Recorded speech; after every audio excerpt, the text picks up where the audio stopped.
So you don't Mayweather? know. You don't know because we've never seen Conor box. What would you say? Mayweather's a way better boxer, but the consequences of Conor hitting you should be greater, and I say should be, because I think he's certainly a stronger puncher than Mayweather, right? Right. But I would agree. he has boxing gloves on. And how much more of an effect is his punch going to have when he has a giant padded glove?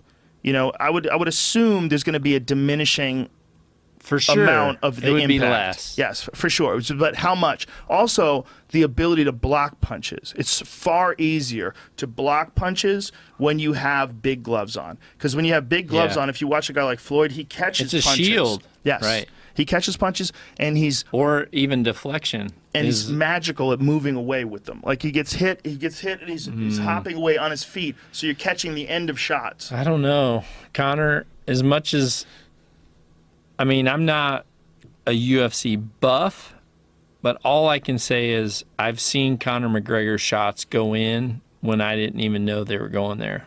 Oh, yeah, for sure. But again, a 4-ounce glove is lighter than an 8-ounce glove. The punches are not going to be as fast. If it's a 10-ounce glove, it's definitely slower than a 10-ounce glove. That's a good separation of boxing versus UFC then. Well, there's also a good separation of the fact that there's many more openings when you have smaller gloves. When you have smaller gloves, it's much more difficult to cover your face.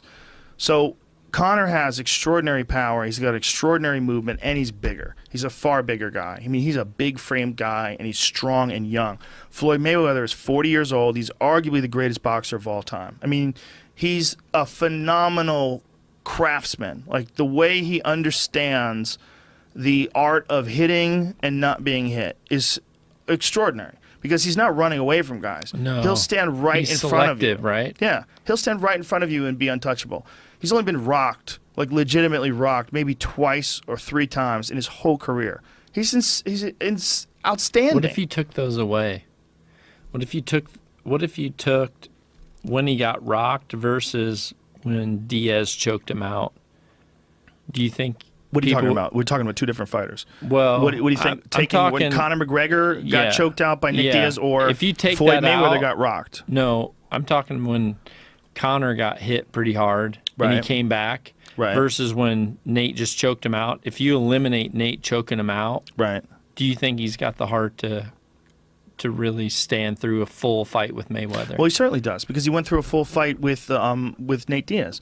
He won the rematch in a 5-round war. Yeah, which was good. It's you can never guess. Like, anybody who guesses what a guy has, like, as far as heart and determination, it's foolish. He'll show you with his actions, or she'll show you with her actions. You can't guess. So whenever people guess, they start saying, like, oh, he'll never be able to survive a tough fight, or oh, he doesn't have the guts.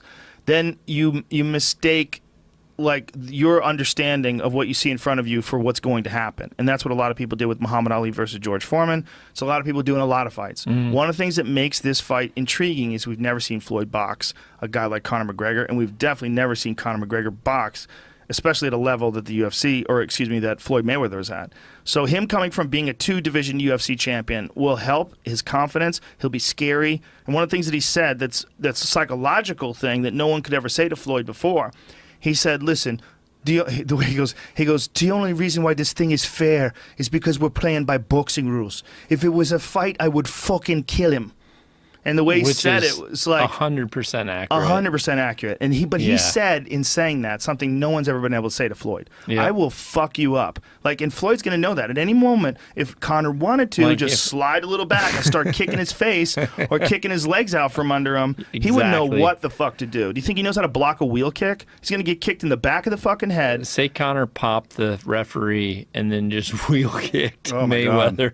He would have to get close enough to him to do that, and it wouldn't be as easy as it seems. But the distance between punching and kicking is pretty substantial. Right. And Conor closes that distance in a really fast and really spectacular way. He comes at you with shit, front kicks to the body, and you're trying to figure out where he's coming and what he's coming with. It's very unpredictable.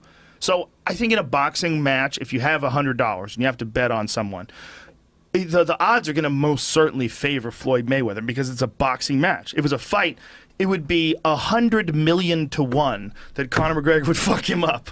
I'm not exaggerating. I'm putting my 100 on Of course I'm exaggerating. No one would give you those kind of odds. But it would definitely be on something ridiculous if it was a fight. Don't you think? Like, what would it be? It was a fight, an MMA fight. I don't know. If I had, it would be 100 million to 1. If I hadn't have seen Conor live, and how people's faces looked when they got tagged by him the first time, right? I would say I would put money on Mayweather based on what you just told everyone with $10 to do. But the fact that I've seen people get cracked by him and I've seen their face swell up. Oh yeah. By him, I don't know. I think he's gonna freaking rock him. A lot of people in America do, and that's why we're gonna sell it on pay-per-view. John Dudley, pay-per-view coming soon. Apparently, they're trying to do it in September. Here. We got hog to cook before I got a flight. They're trying to do it in September, so that's what I heard on the internet. I know as much as you people know. I just think if it does happen, that's elk season. Yeah, it'd be a problem. It's a problem. It's better in June. That's a problem. Thank you, sir. We got to get out of here. Fun times this weekend. Yeah, we got to cook up some. Jamie, you're some awesome. Wild pig, powerful I Jamie. like that beard, powerful. Matches his shirt and hat. We'll be back tomorrow with Rob Wolf. See you. Bye. Glitter.